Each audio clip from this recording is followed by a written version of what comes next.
Hi, I'm Mary Wong, and this is Fertility Talks Live, and I'm so excited to be here at the Canadian, what is it called?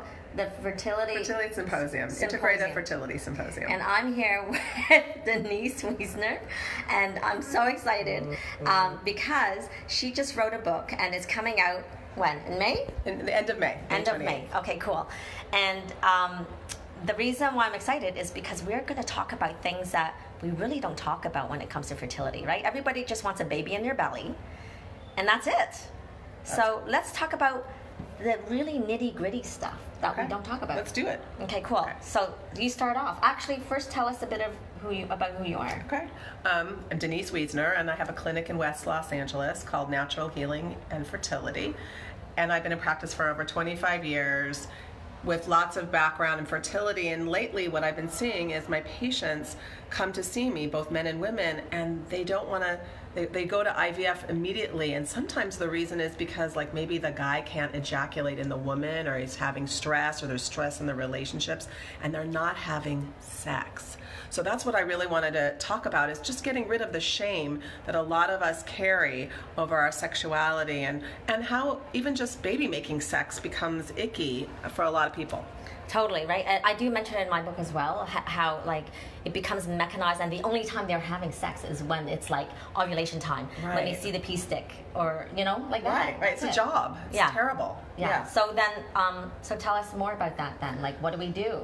Well, I think it's really important for couples to get back to love, to get back to the connection of the heart, to get back to the connection of what really makes a baby, because we're really trying to influence the next generation of kids that come in. And when we like force things in by like doing an IVF and putting back an embryo sometimes, and we're in a stress state, we get disconnected from the love in our heart. So couples need to do things together. It doesn't have to necessarily be they have to have more sex, but just intimacy building exercises, or having, more sex and touching each other and kissing. I mean, I talk to my patients and I'm like, when's the last time you made out? They can't tell me. Yeah. And I love that, because really it's not just about sex either, right? So yes, you talk about let's have like just good old fashioned sex, even outside of the time of when you're actually supposed to conceive. Absolutely. Let's have love making. Yeah. Let's have a date night together where we're really just into each other. We put candles and we listen to music, and we get back to the romance that we once had. So it's not all about this like, honey, I'm ovulating, let's go, right? Yeah, and then let's talk a bit about the science of that then. Do you cover that in your book? Yeah, I talk about all the good feeling hormones that happen even when you kiss, like the oxytocin, the bonding hormone that gets released in our body from having orgasms, from kissing, from hugging and touch. And that's so important for our bodies to be healthy, right? And blood flow. Yeah. Like the blood flow that happens, that brings all the nutrients to the ovaries, like having orgasm actually helps that, or getting touched or connecting. All those things are so important. So then let's actually also address orgasm, because not everybody orgasms, as women anyway, right? Then you feel the pressure, like, oh my God, I have to be able to learn to orgasm, and then that causes stress. Right. Now, you don't have to orgasm to make a baby, right? I mean, that's the so let's be clear. The men have to. The men have to orgasm. Sometimes they have a difficult time, but you don't have to orgasm as a woman, for sure. However, sometimes the reason why women don't orgasm is maybe technique. They really don't know. They haven't done a lot of self-exploration of like what their pleasure points are. A lot of women are clitoral orgasmers. They don't do it with intercourse, and maybe they're afraid to tell their husbands or their partners that that's how they like to be touched, so that doesn't happen. And so a lot of times it's just learning how to communicate about sexuality, about our needs and wants. Of course, you don't have to orgasm to make a baby, but there is a theory that an orgasm, there's an upsuck theory, which means that when you orgasm, after the ejaculate is in you, it kind of sucks up the semen and the sperm actually into the uterus. So that's sometimes a nice thing to do, but no pressure. We don't want to have pressure on any of this. Right, absolutely. And then the other thing I want to add to that is then, you just say, oh gosh, telling your partner about what you want, but a big missing piece culturally for a lot of women. They don't even know what they want because there's shame and even self-exploration. Totally, and I talk about that in my book, but a lot about masturbation.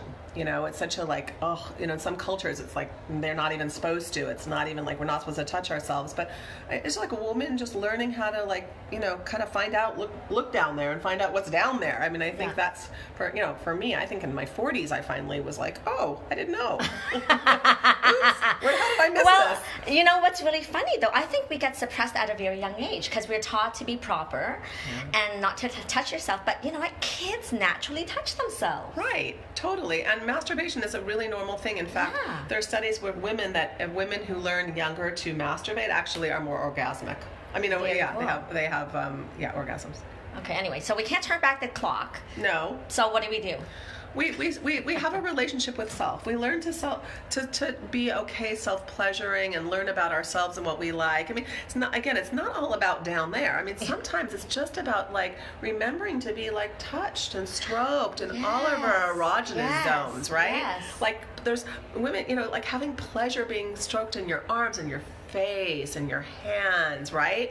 And it's like reminding our partners and just doing simple touch exercises for ourselves, with our partner, just to get back to sensation and not just like down there. You know? Yes. Yeah. And you know, when you say about touch though, I'm also wary and sensitive to those that have had past trauma. I think that is such a good point. Thank you for mentioning that.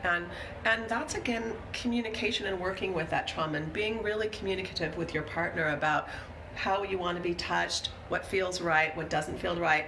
And there's a thing that happens with partners where like a partner, let's say, will go like, let's say a man really likes to like squeeze breasts because he thinks his partner really likes her breasts squeezed, right? And let's say the partner really doesn't like the breasts squeezed, but thinks the man or woman, whoever, same-sex partner, likes to squeeze her breasts for pleasure. So no one communicates. So like the guy's thinking she likes this, and then the woman's thinking I don't like this, but I think he likes to touch me like this. So a lot of it is just this dialogue of communication about what we like and don't like, and sometimes it may be not just talking, it might be showing or even saying like, oh, that feels good, oh, I love when you touch me softly, or sometimes it's just communicating about sex that we feel so shamed about that it's hard to like talk about, you know, what we like, and just like even finding out what we like, you know, and exploring. And so I love that, and I guess my contribution to this conversation then would be you might want to have this conversation before you get into bed. Yes. Because otherwise, you know, the whole male-female dynamic of stop telling me what to do and like how sexy is that, right? Yeah.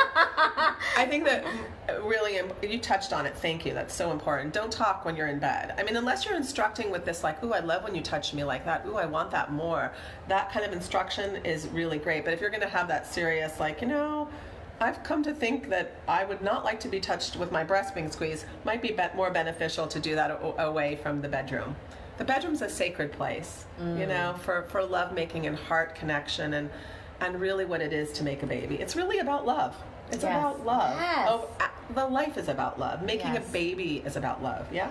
It's so true, and I just find that people are always looking for an elixir, right? An elixir to make a baby, and miracles of life are miracles, and it's more than just quick fixes of going to whoever you need to see. And you know what? You're going to do that anyway. But what do you have to add to that? Like about seeking out other counsel, like whether it's a counselor or a therapist or acupuncturist or body workers. I think everything that makes us be less stressed in the process and really come down to sort of trusting our journey in this life. Like it's a journey. It's like following the yellow brick road. Sometimes we have to, you know, we have to get some therapy, or we have to do some trauma work because we've been holding so much trauma for so long. It's great to meet people on our journey for healing. It's all about healing, right? Yes. It's about healing and love. Yes. So I'm all for seeking help when we need it. Absolutely. Okay, cool. I think this is good. I think so too. Yay. Yay. Thank you so much. Oh, do you have your thing for your book? So when people... I don't. It's called Conceiving with Love, and it's already on, I think it's on Amazon pre-order right now. So you can look it up and just see. Yeah, I think that, yeah. Yeah, so check that out for sure. Or I think my DeniseWiesner.com, I have the first chapter available on anatomy. Cool. Yeah. There you go. Denise Wiesner, WIESNER. Yeah. .com? Yeah, DeniseWiesner.com. There you go. Easy peasy. Yeah. All right, get your copy. Thank you. You're the best. Mwah. And intimacy, it's also amongst friends. Yes. That can get us, right? Like, I mean, sometimes people have difficulty, but like, I think the love of people around you is so important too. Right, just connecting like we're doing. It's so special. And you know, when you're doing these Facebook Lives on a cell phone, you have to like sit really close. Bump to bump, close. Cheek to cheek. Okay, guys, we'll see you next time, and have a great day, and like get some intimacy going. Yeah. Oh, scroll down, like the page. You can see other posts through marywong.life under videos, and I'm sure you'll get lots out of it, okay? And I have another interview, by the way, with Denise. What was the number? 94, I think? Sure. Now, it was a little bit crappy in terms of the sound, but, you know, you'll get the gist of it. And that one is kind of cool because we're talking about lube. Yeah, that's another subject, too. That's a whole other subject, so we can do more. Yeah. Okay, guys. Have some good sex. And love. And love. Take care. Bye.